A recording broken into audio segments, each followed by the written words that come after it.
Don't you just love watching someone spin out in the pit lane? It makes your day, doesn't it?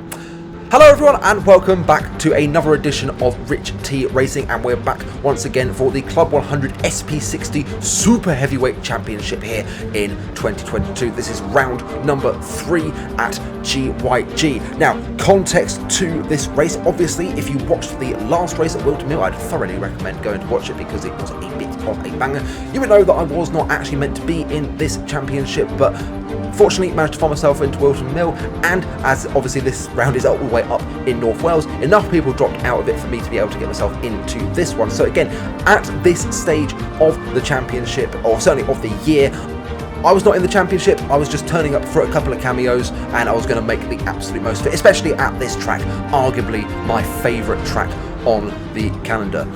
Another little bit of interesting news coming into this round was that Alex Pritchard had decided to drop down to the heavyweight class. He dropped out of the super heavyweight, so now there was certainly that competition had left. Lee Henderson was also not at this race, but someone who had made his return, and I'm very glad to see it as well, was Mr. Richard Newton, my championship rival from last year. So let's have a look then at how the grids lined up for this race, and as you can see, on pole position for the super heavyweights was myself up in P7, then it was Richard Newton in P2 down in 17th place, Christopher Heath 23rd, and Mark Ford in 24th, Pete Gillette in 31st place, Stuart Kirk, that says P12, so I've made a mistake there, then it's Simon Lish and Stig Elboff rounding off this grid. Am I going to change the P12 in post-edit? Absolutely not, because this is what Rich T Racing is about. Are we about quality? Are we about delivering the absolute best videos in the world? Absolutely not. I'm just a man here with my microphone and my headphones in. There we go. What more can we say? Apart from that, we are now ready to get this race underway. You can see another old championship rival, Dickie Allen, just in front of us, giving a bit of a tap there, and he gives me the signal, get on my arse and push me through, and it looks like we are now go, go, go. Very short start here at GYG, but I've given Dickie a nice little push through the first corner, and that allows me to get Alex on the inside, so it looks like we're already up into P6 or even P5, heading up the Dragon Straight towards Spoon Corner, adopting the inside line for this very difficult corner, as long as we can get our braking right here. Oh, Dickie just getting a little bit out of shape there. I've got a bit out of shape. I've just seemingly bumped into Alex Pritchard there. George Watson's gone through. There goes Andrew O'Neill. Dickie Allen's off onto the grass, so that's another good little position we have made up there, but obviously we did lose a little bit as well to George and Andrew, and you can just see there Andrew, even I think that's Dan Brewer, he's trying to go around the outside of. Hopefully Dan Brewer's tyres will stay on for the remainder of this race. Spoiler alert, they don't, but here we go there. So that's George Watson actually getting involved with Dan Brewer, and there goes Dan Brewer barging his way down the inside of Andrew O'Neill, and that allows us to get that place as well. So it's pretty much as you were across the line then, coming through in P7. So we're going to try and stick onto the back of Dan as best we can, but as we come up the Dragon Straight, you might be able to tell, you might not, this car, I just don't think it's got the legs on it in this particular one, so it could be a bit of a difficult race as we break down into Spoon. There goes someone down our inside, and it is Alex Pritchard, a very nice move. So I thought I'd taken him out at the very start, turns out I hadn't, and that would be sort of the theme really for the start. I would just lose the places that I had made. One there to Andrew O'Neill into the carousel, one there as well back into the carousel against this man, no idea who that is. He has a little look over his shoulder to see who it is. As we come through the final corner, there's Dickie Allen. He went onto the grass, but 6 minutes in, he's got back past me. So yeah, just losing a couple of those positions there. We lose another one here to Mr. Ian Perkins with 8 minutes on the clock. Not really a lot happening apart from getting being overtaken, but as you can quite clearly see here, Ian not able to drop me the same way that the other guys had been able to. And as we come through the area that I have affectionately called the Snake, I know it has an actual name, I don't actually know what it is, just trying to use some differing lines to try and get a decent run on him up now the Dragon Straight. You can see here, whilst the car maybe doesn't have the best straight line speed, it's decent enough to get a good slipstream. We stay in that slipstream now, heading through the second corner now into Spoon. Are we going to send it down the inside? We have a think about it, but Ian just cutting off the line there, but it looks like he's gone a bit deep on braking through Spoon. Now we're going to try and see if we can get the run down towards the carousel, but again, just looks like we didn't get the best run out of that corner, but we are going to stick with this fight for the moment. It looks like Ian just running a little bit wide there on exit through the carousel, so heading now into the fast right-hander whose name I have forgotten, and now into the Snake. Are we going to do, oh, we're good on the brakes. Are we going to go go for something audacious down the inside of Ian. Well, we tried it. We gave a bit of contact, and we have to cede the position back, hopefully not to get an ABC penalty. We've ended up, I think, just picking up a contact warning there. You would think at this point a lunge into Spoon wouldn't really work, but as it turned out, it really would, because there I go, down the inside. Amazing bit of overtaking skill from myself to come from that far behind, not reliant on Ian's mistake whatsoever. But as you can see here, we're still side by side with Ian through the carousel, and as we come onto the exit, Ian has now got back past us. I think he's pointing towards the guys who are a little bit further in front, saying, "Come on, let's go and get them."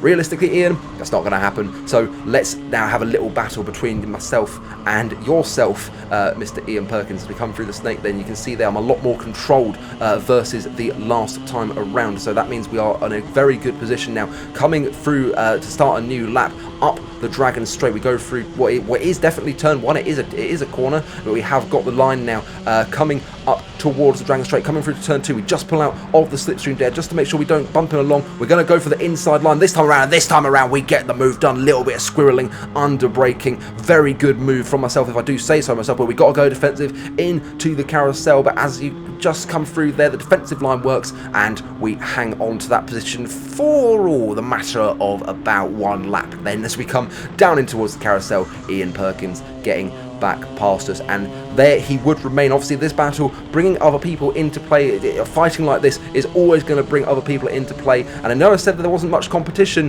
heading in there. Well, I mentioned him before. Here he comes, ladies and gentlemen, Richard Newton, with a lovely little move down the inside into the carousel, my Achilles heel in this race. He has made a fantastic start, it has to be said, ladies and gentlemen, and he is now in front of me. So the battle for the lead in the super heavyweight, whereas I thought it, certainly with the P7 and P17 difference, I thought it would be a fairly foregone conclusion for this one. Not the case whatsoever. Richard seemingly looks like with a very fast car in a straight line, and I've got to see what I can do here. So we're going to stick on board with this battle, then see what happens. You can see there, Richard sees the gap that he's been able to get on me through the straight. But as we break down into Spoon, gained quite a lot on him there, it has to be said. So the battle is well and truly on then, heading towards the carousel. What can we do? Can we keep up with Richard through here? It's not been my best corner so far, but it looks like Richard just making a bit of a mistake there through the second part of the carousel. As we head now down into the fast right hander, we've got a nice little run there, heading into the snake. Richard just losing it a little bit there through the right hander. Note that for the future. Nothing we can do about it then, so we're going to follow him now through the snake, through the final corner, tower block curb corner, as I think I affectionately called it back in the day, back in one of my very first videos doing these types of karting videos for the old Swansea University Motorsport channel. That was the name I affectionately gave it. I think this was only the third video I ever did.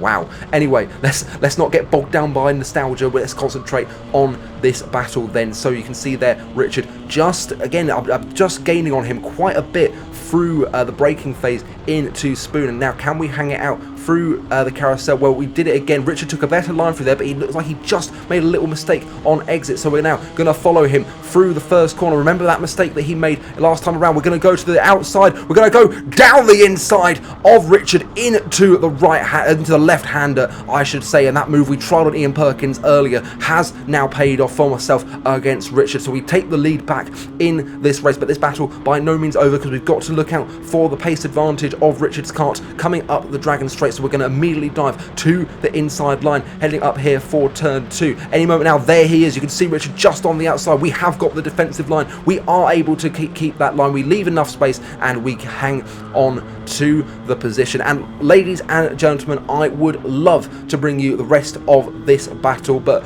ultimately, thanks to the nose mounts on these carts, you cannot see it from my perspective. I was looking around constantly to make sure to keep Richard at arm's bay.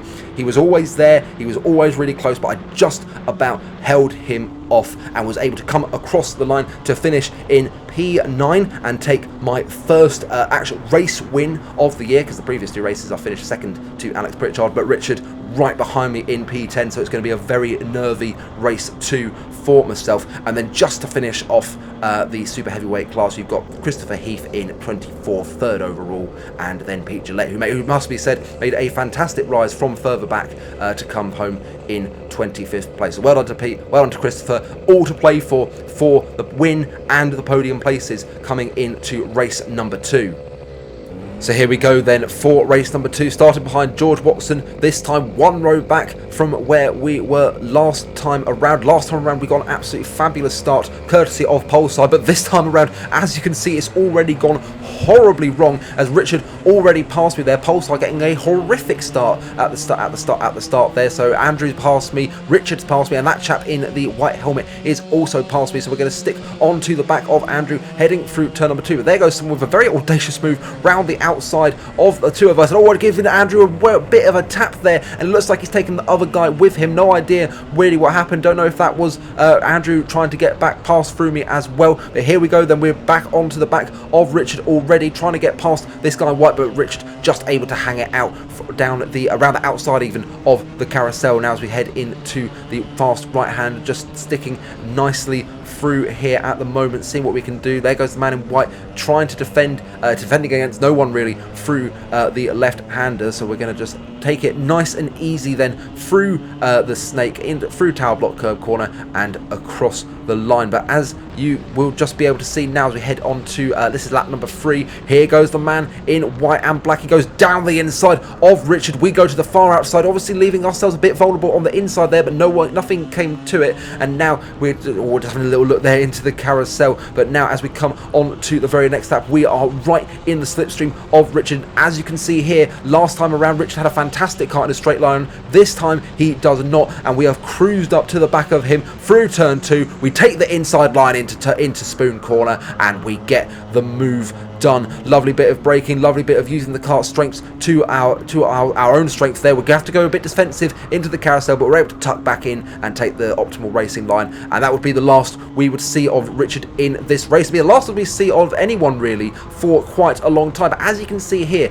last time everyone dropped me right at the start. This time I'm sticking well and truly in the fight, but obviously we're not fighting these guys for points, we're not fighting these guys for the win, we're just fighting for racing on at this point. So I don't need to do anything silly, and so I'll make the very wise decision there then of letting Brian Sandel come down the inside of us into Spoon Corner, just taking it nice and easy, ladies and gentlemen. Race management, something that was a bit lacking from my racing last year. I was very what's the word I'm looking for, I was very impulsive. I just kept going for things, and that's what led to me getting so many penalties last year. But this year, not a chance. I'm going to try and hang on to the back of these guys as best I can to make up positions as much as I can. And here we go then, you just see Carolis and Ryan, Carolis forcing Ryan onto the grass there, heading through turn 2. This just gives me a beautiful opportunity to come down the inside of Carolis and pick up another position.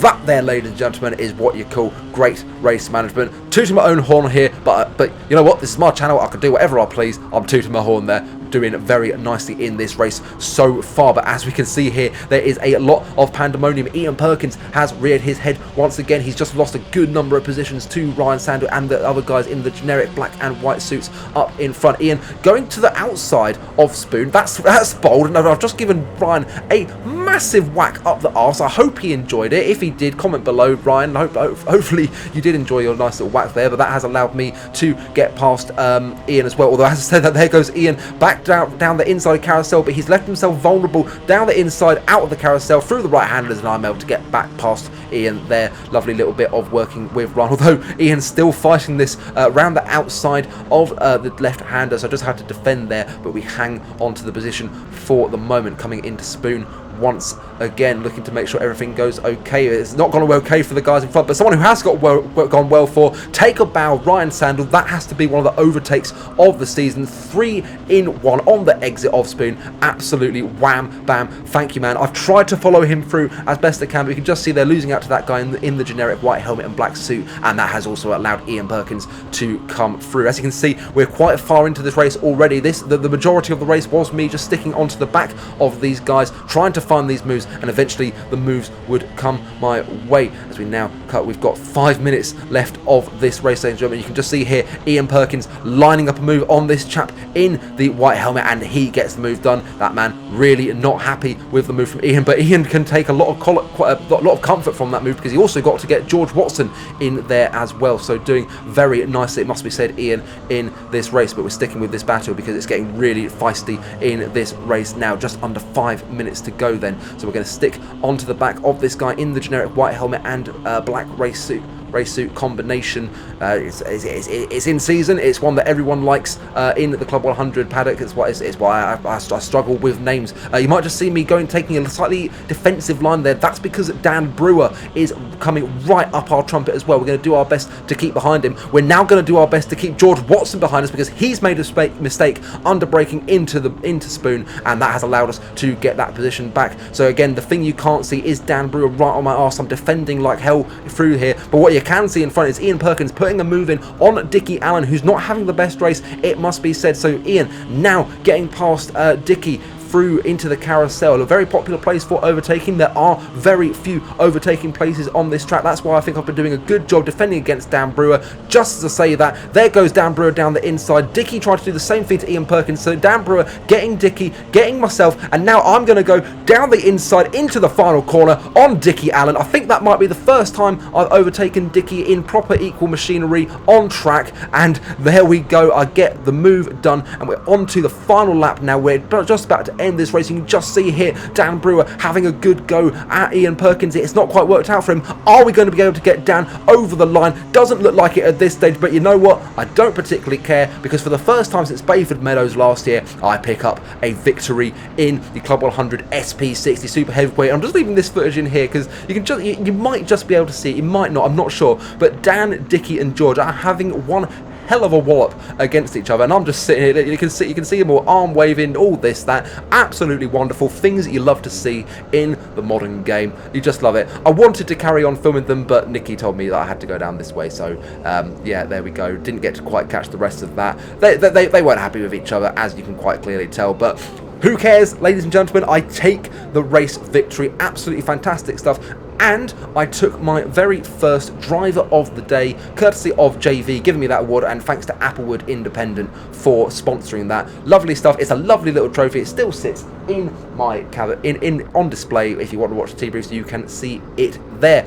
So there we go, ladies and gentlemen. That brings that race to a conclusion. I can give you the final race standings in that race. Obviously, you can see that I finished in P7 in the end. I came 9th across the line, but Ryan Sandel and George Watson getting excluded for being underweight, so that allowed me to move up 2 positions. Richard was in P15, Christopher Heath came home 3rd, and Stig Elboff up in P26 for 4th place.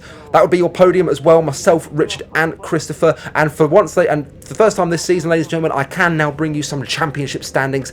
As you can see, after just 2 rounds, I take the lead of the championship ahead of Jamie Garside, who was not a super heavyweight in this race. He was racing in the heavyweights. Lee Henderson in 3rd, then Pete Gillette, Christopher Heath, Simon Lish, Stuart Kirk rounding off the top 8. I'm going to be doing the top 8 this season, ladies and gentlemen. I am sad to say, though, that Lee Henderson won't be making a return to this championship. He had to pull out due to, I think they said, due to the cost of living. So he gave the SP60 up and carried on with the endurances and sprints. Good luck to you, Lee, in those other championships, although not in the endurance, because obviously we're racing the endurance against you, and I hope that we beat you. There's a lovely little photo with John and my classic number 51 and the GoPro. And you know what, ladies and gentlemen, I think as I just have a little debrief with Alex Pritchard, I think that is a very good time to end this video. Thank you so much for watching, if you are still watching at this stage. If you are, and for some reason you're not subscribed to the channel, please be sure to do so you don't miss out